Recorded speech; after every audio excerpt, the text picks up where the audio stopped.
Hello everyone, this is part 31 of What If Naruto was exiled after he brought Sasuke back, and I hope you guys enjoy this video and to like, to subscribe, to share, and check out the playlist, to see more comment down below. Now let's start the intro. They call me a god. They call me a god. They call me a god. Join my membership, the perks are great.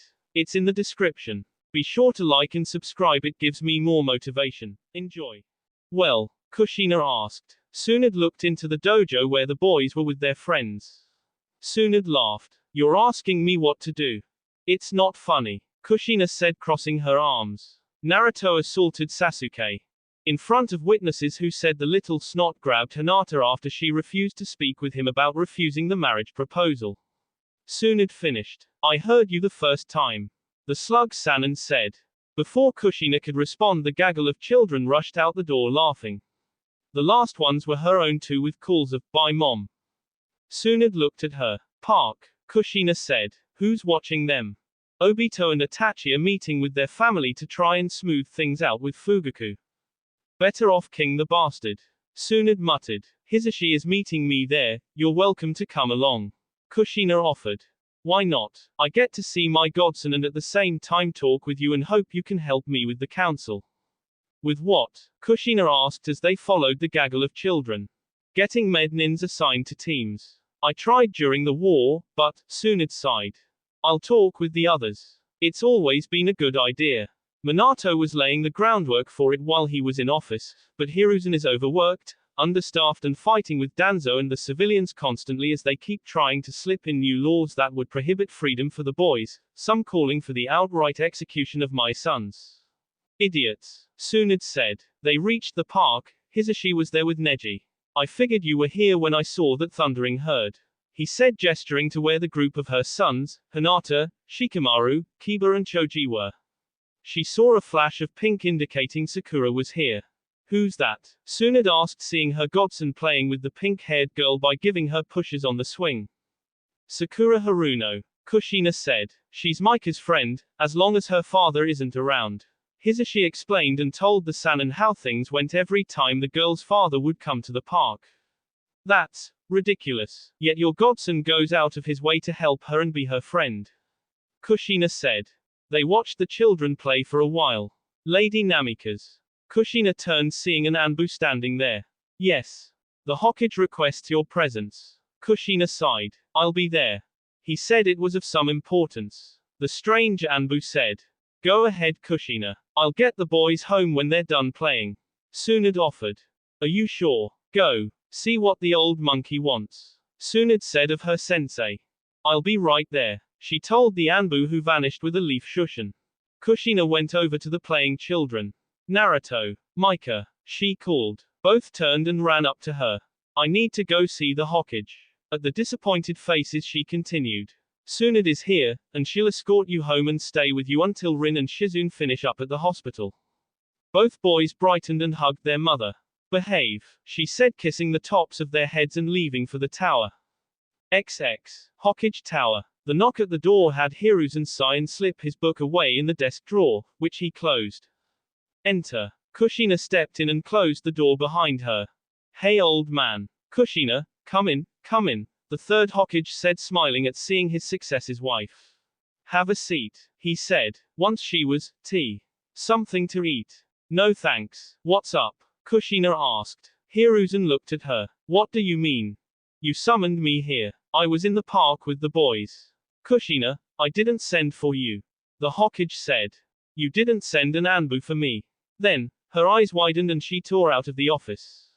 The secretary watched her go, and was more surprised to see the Hokage following while calling for Anbu to get to the park.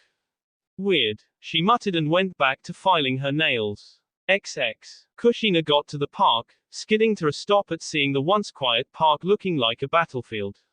Anbu wearing the root symbol were laying all over the place. Tsunade and Hisashi were still fighting several of them. Kushina wasn't worried about the Sanin or the second in command of the Hyugas. Her eyes found her children and widened. Mika was kneeling next to the crumpled form of Sakura Haruno. What surprised her more was Naruto, Kiba, Shikamaru, Choji, Neji and Hinata were standing over the battered and beef form of Sakura's father. None of the children looked at the man with anything akin to warmth. The pudgy merchant's face was a mess.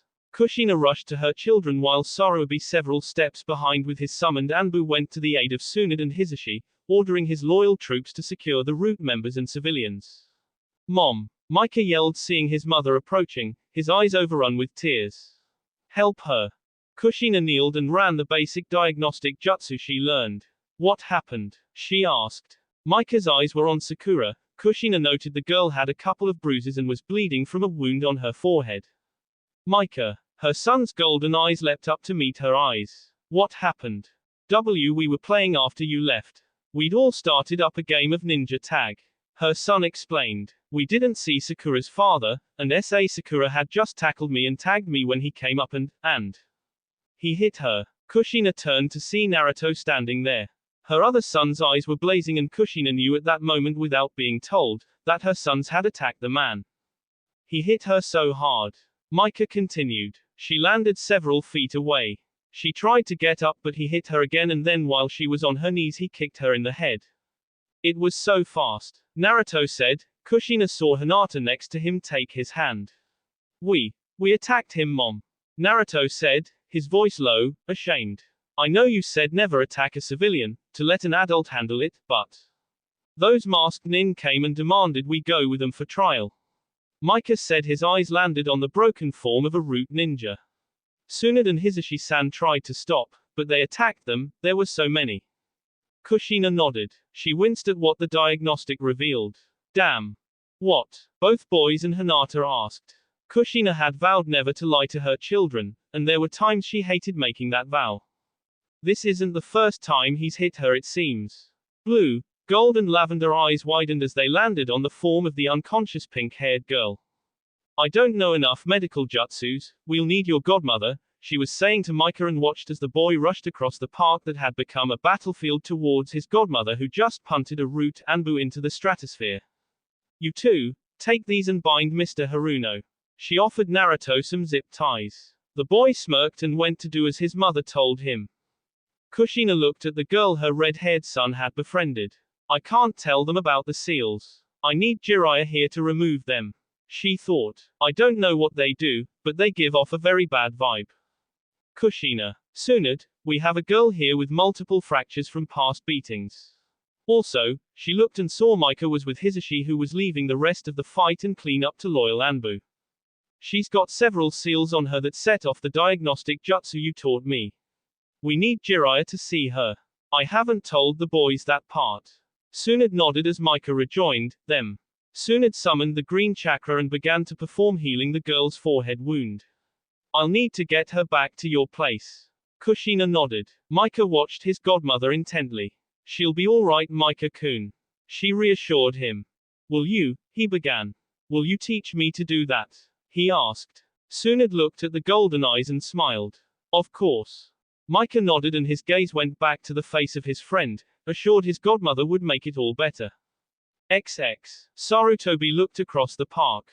Owl, badger, sparrow, hawk, ram. He called. Yes, Lord Hokage. Find Danzo, take him to Ribiki. Any route you come across, K on sight. Yes, Lord Hokage. They intoned. Take 6 squads. He issued the order. He waited till they were gone, his gaze landing on the family that continued to suffer because the idiots in the village couldn't see straight. No more. Hiru's and Sarutobi intoned. When he'd seen the shattered look in young Mukahamaru's eyes, the aged Hokage felt rage well up. Those eyes and those of his twins had seen too much at such a young age. Rat, Tora, bear. He called and 3 more Anbu appeared. Find Obito and Itachi. Also send a runner out to the border for Kakashi. Yes, Lord Hokage. Hiru's and Sarutobi yelled. The professor, and the current fire shadow looked around the once peaceful park and knew that things were going to change. His eyes landed on several Uchiha who were standing at the far edge. His eyes hardened as they turned and walked away. The police force has become arrogant and lax. I think it's time I speak with Itachi about his father. The arrival that night of Kakashi at the Namikaze estate that night was like the arrival of a storm. His eyes scanned both boys after giving them both hugs. He looked at Rin, who had returned from her time at the hospital. She pulled him into the kitchen to talk. What happened? He demanded. Danzo and his route in conjunction with several civilians attacked the twins trying to capture them. Rin said. Where's Kushina? He asked. With the Hokage. Keep your voice down, Tsunde's got a patient upstairs. What the hell? He asked. Sakura Haruno, Micah's friend. Rin said. Her father attacked her when he caught her playing with the boys. Root attacked after they lured Lady Kushina away. Where were Obito and Itachi? Kakashi asked. Fugaku ordered a meeting. She said and nodded at his narrowing eyes. A lot of things were set up today. Yasuki Uchiha, the captain of the police force, was taken to Ribiki by Anbu as he ordered the police force not to interfere. Kakashi shook his head. I'm spending too much time with border patrols. He said, his eyes showing his regret. I'm surprised they still talk to me with the amount of times that I've broken promises of time with them. Rin put a hand on her friend's and former teammate's shoulder. They understand you, Barker. She smiled. You should be proud of your godson. What? Why? Kakashi asked, always eager to hear about whatever the twins had done. Micah's asked Tsunade for medical lessons. What? Why? Rin looked towards the hall where the stairs could be seen. With what happened to his friend, he told me he felt so helpless. Kakashi shook his head, and Rin-ne-chan severed the teacher's spine with that cool chakra scalpel. Micah said, peeking around the door. Get in here, brats, Kakashi said as both boys had been listening. Kakashi knelt before them. You know you don't have to do anything. You have plenty of time. I know. I had a long talk with Tsunade Bar-chan. Kakashi winced. He remembered the day the twins had dubbed her that. She had taken it out on Jiraiya. The boys didn't call her that often, usually when they were in a joking mood and wanted to get a rise out of the slug Sannin. I want to learn. I felt so helpless when Sakura was laying there. Micah said. It took me till I was 17 to learn that. Rin said. That and nearly losing Obito and Kakashi nailed it in there for me. She said, thinking of the war with Iwa and the mission that nearly destroyed their team. A good thing your godmother was nearby. Kakashi said in agreement. I nearly lost my eye.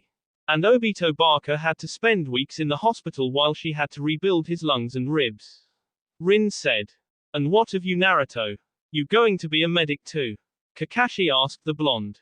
Nah, I don't understand a lot of it, and I think I want to be like Dad. Hokage? Kakashi asked. Yep, I'll help you, Micah said, and the boys shared the grins. You both will go far, and not because who your father was, but whatever you set your minds to, you both accomplish. The silver-haired nin said. They turned hearing the door open and close, and Kushina walked in looking ready to explode. Lady Kushina, Kakashi said, standing. Oh, Kakashi, we weren't expecting you back yet, she said, her temper seeming to dissolve. Hey, yeah, Rin said, realizing it now that her friend, mentor and adoptive family mentioned it. Lord Hokage sent for me. He said. I took several food pills to get here as quick as I could once the messenger told me what happened. I know I should report to the Hokage, but I had to be sure they were alright first. He rested a gloved hand on each boy's head and ruffled their hair, grinning behind his mask at their mock protests. You might want to wait on that, Kushina said. He's with Ibiki right now. They caught Danzo, she said. XX. It took 10 minutes to get the protesting boys to bed. Micah stopped to check on Sakura, who was in a guest room. Tsunade and Shizune smiled and told him she was resting. Kakashi sat at the counter, his mask down as he drank some juice. So they caught him destroying docents and getting ready to flee. Yes, Anbu had to fight their way through his compound. He had nearly 500 private soldiers, all of them wearing that root symbol.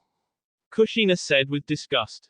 And the girl upstairs? Kakashi asked. Her own family were loyal to Danzo. He hired a seal specialist to apply several seals to her that would awaken a dormant bloodline, giving her multiple personalities.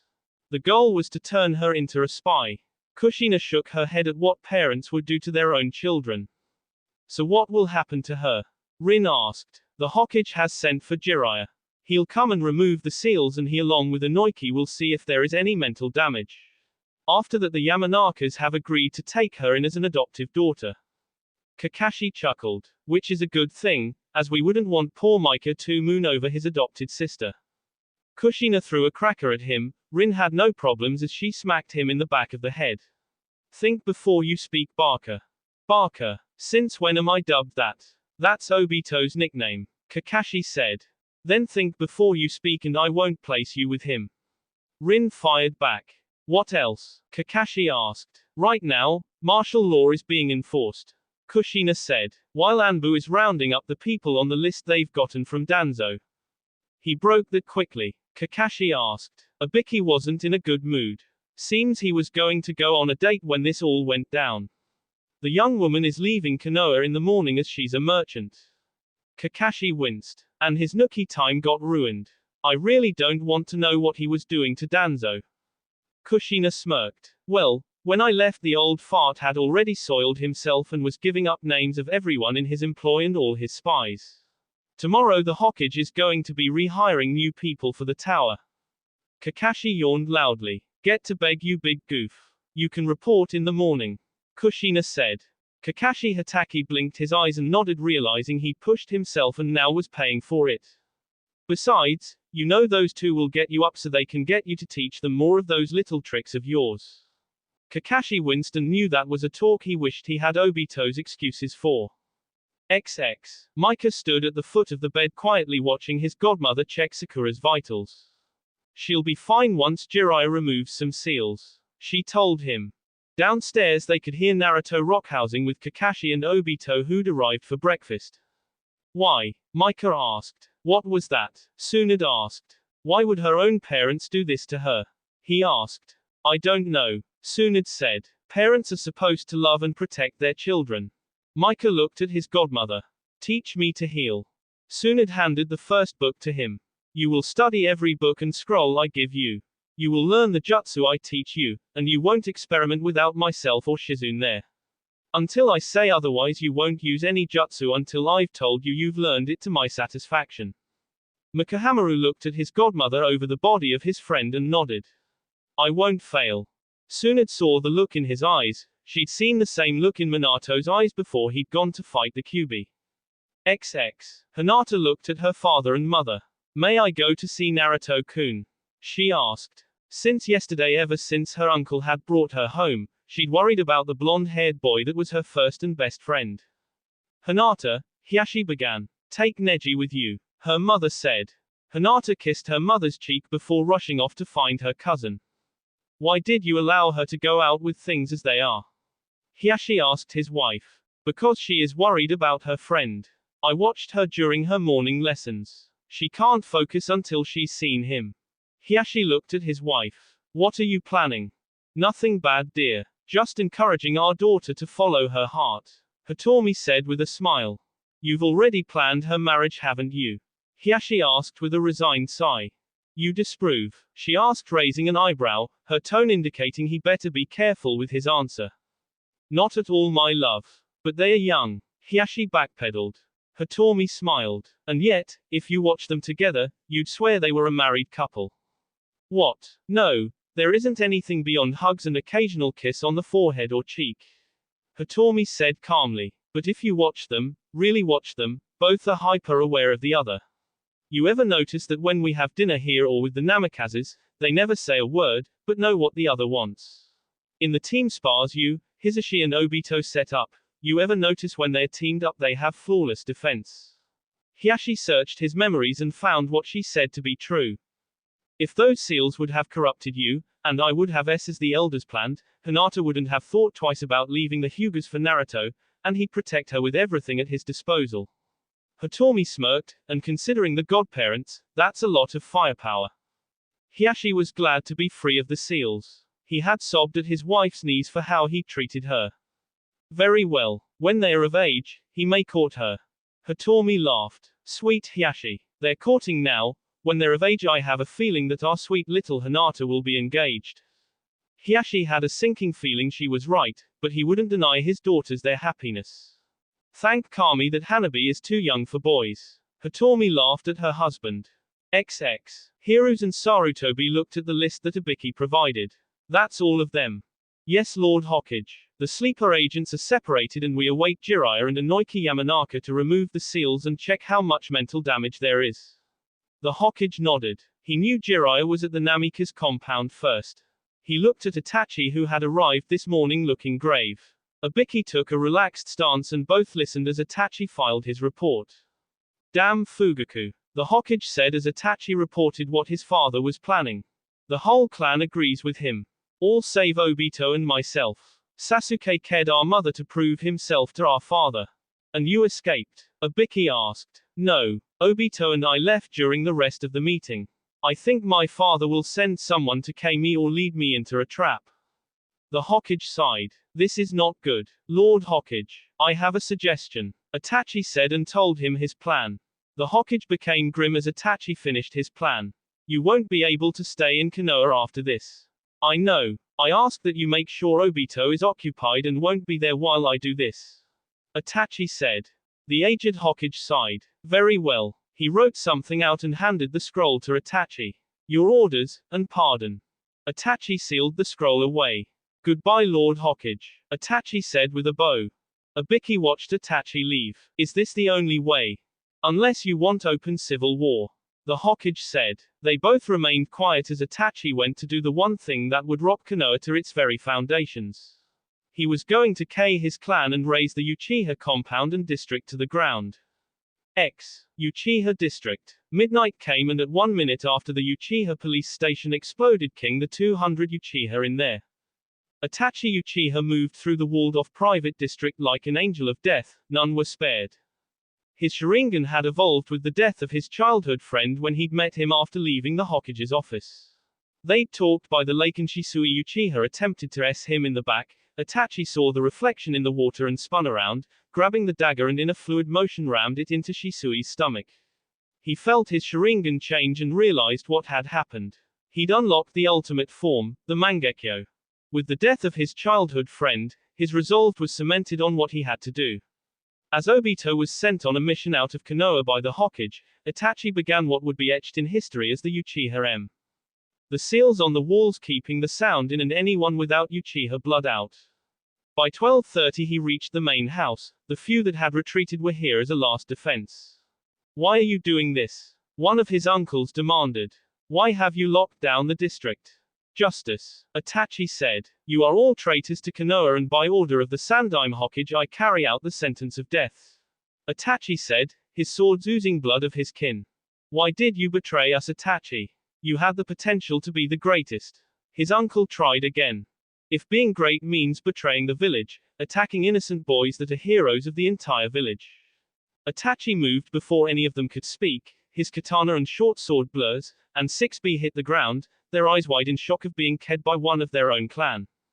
Itachi sighed as he looked at the gate that led to a place he used to call home in his younger days. He wiped his swords off on the clothes and sheathed them before opening the gate. His determination hardened when he thought of his mother being killed earlier at the hand of his younger brother.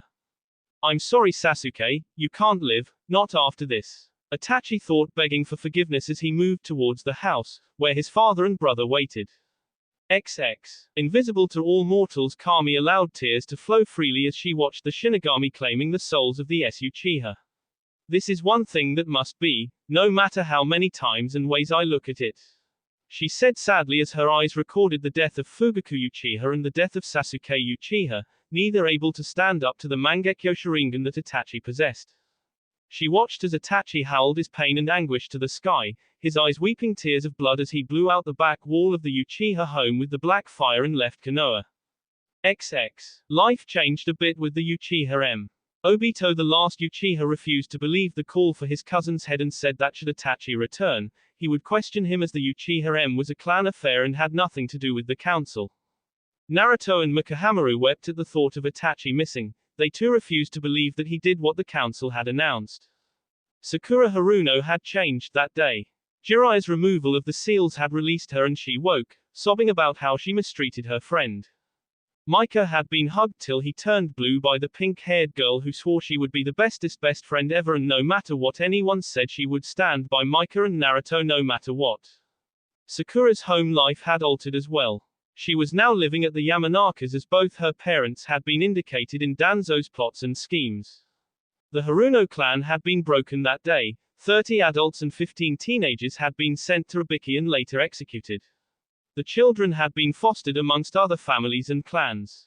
Kushina's opposition in the council had vanished the night of the between the roundup of Danzo's allies and the death of the Uchiha clan cemented the safety of her children for now in Konoha.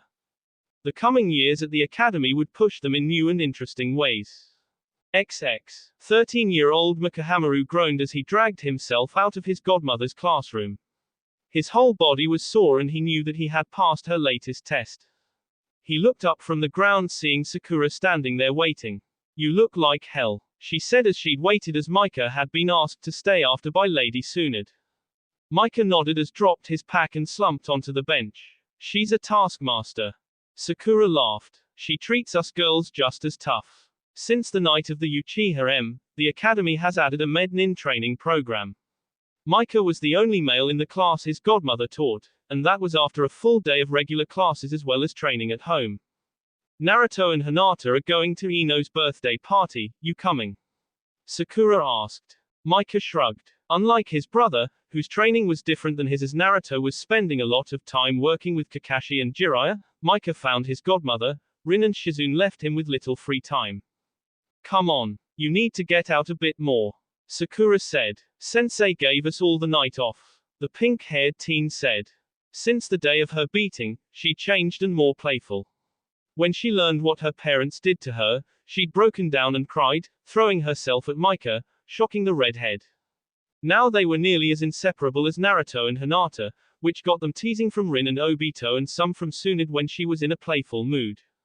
Kushina just smiled. "Come on. For me, please," Sakura asked, giving him a puppy dog pout. Mika sighed. "I'll ask Bar-chan." Over the years, both Mika and Naruto had called Sunad that more and more. Of course, Jiraiya was stuck with Pervy Sage. Kakashi was dubbed Pervert or Uncle K. Obito was Uncle O and Rin was Nei-chan. Their family was different than most and they knew that, but the boys knew the reasons why. "She'll say yes," Sakura said with confidence. Mika wished he could be as assured, but his godmother was a taskmaster and her favorite thing was making sure Mika was the best medic around. "Next semester she's going to have us working shifts in the hospital," Mika said as they started to walk. "It is kind of exciting," Sakura said. "Well, it does give us experience and get us used to injuries," Mika said. "Rin Nei-chan is happy her own training is finished and she can have some time off." Sakura laughed. She finally accepted Obito's offer for a date. Mika nodded. "We all thought her and Uncle Pervy K would be a couple, but he's doing more away missions with Anbu, and Rin got sick of waiting all the time for him to move on." They saw several villagers looking at him, but ignored them. "You know, 3 more years we'll be doing missions too," Sakura said. He nodded. "And with both of us specializing as medics." "Don't," Sakura said. "Hinata's getting the basics." Mika sighed. "We're here," he said, and Sakura realized that they were at the Yamanakas. "I'll see you later," she said and gave him a quick hug. Mika waited until she was in and the door firmly closed before he headed home. Mika saw Naruto was being put through the ringer by Jiraiya, who was using mud clones to work with his brother's taijutsu. "Going to join us?" Jiraiya asked. "Nah. Bar-chan's got me learning a different style to go with the Uzumaki style Mom taught us. Another style will mess with what I've been learning," Mika said as he plopped his bag down. "Where is Bar-chan?" "An emergency at the hospital. There was a border dispute and a couple of our patrols got chewed up," Jiraiya said as Naruto hit a flying kick, then before landing spun and took out another mud clone. "He's like your dad, he's fast." Mika smiled as Naruto's lessons were advancing. "That's enough, Gaki," Jiraiya said, and the clones dissolved. Naruto sighed and slouched, catching the towel. "Well, you still leave your left side open," Jiraiya said. "But we're done for today." Naruto sighed and took the bottle of water from the nearby bench. "Yo bro, how's med training?" "Exhausting," Mika said and sat down as Naruto cooled down. "I hear you and Hinata are going to Ino's party." Naruto smiled. They were officially dating with Hinata's parents' blessing after she turned 13. "Yeah, you and Sakura going?" Mika shrugged. "I need to see if Bar-chan is giving time off from my lessons." "She should, she gave all the girls the weekend off." "Yeah, but she doesn't live with them," Mika fired back. Naruto laughed. "You ever regret asking her to teach you?" "Nope. Look at this," Mika said, and he formed a chakra scalpel. "This is what Rin Nei-chan used on that butthole." "Wow. Naruto said and smiled. You sure you don't want to learn Dad's jutsus? Micah nodded. I am actually happy learning Mom's and Bar-chan's. They feel like they're better suited to me. The brothers relaxed in silence. You know, some of the girls have been asking Hinata if you and Sakura are dating. Naruto finally said. We're not. She's my best friend. Micah said. Naruto shook his head. Barker. What? Naruto laughed as he stood. I'm grabbing a shower. Micah sniffed. And you soap, you worked up a hell of a smell. Naruto laughed as he headed for the stairs. Like Micah, he grew lean and wasn't the shortest in class. He'd grown his hair long like Micah, and Jiraiya taught him his hair jutsus for the shield and attacks. His whisker marks were lighter after the 10th birthday. Naruto remembered that day 3 years ago. Flashback. I'm hot. Naruto complained. Micah was sound asleep right next to him. His hair was soaked with sweat, indicating his own body temperature was high. Both boys had stayed home from school, as they'd woken early in the morning burning up. Kushina was there with cold rags and wiping the boys' brows as she had them on the couch. Tsunade had checked them both over, and Jiraiya was there checking the seal and revealed it was slowly dissolving as it had done its job. It'll be okay, baby, Kushina said as she wiped his brow. I know you're feeling uncomfortable, but Jiraiya says you should be fine by nightfall. Micah whimpered and curled up to his twin's side. Kushina knew that this was supposed to happen, but she never thought it would be painful for her babies. Tsunade came in. Sensei found Minato's notes, she said, taking a seat on the opposite side. They need to be in contact. Kushina was thinking of digging up her husband's urn and kicking the S out of the ashes as her sons were in pain. Anything else? She asked. By moonrise they'll have absorbed all of the Kyuubi's chakra. It might have a few alterations, but the notes say nothing should show until they turn 16. Kushina growled. Barker. Tsunade nodded. And those will be speculated on. His research while it was complete about the seal, the after effects later on are all speculation. They won't sprout tails, will they? Tsunade was quiet as she took a rag to Micah's face and brow. I am kicking his ass when Kushina said. End flashback. Since that day their chakra control was flawless, and also seemed to be never-ending. Micah's hair had become a fuller blood red, the fringe from his childhood had vanished. Naruto's whisker marks had faded a bit, his hair became even brighter yellow. Also both boys had become adept at hiding to the point that they had their mother call for ambush search and rescue squads when she wasn't able to find them. They also discovered they had dual elements to call on. Naruto had wind and lightning while Micah had wind and water. Naruto sighed as he left the shower, wondering what would happen in 3 years with graduation from the academy and to see if the seal had left any further changes. That will be all for this video. Be sure to like, subscribe, share, and comment down below for more videos. Goodbye.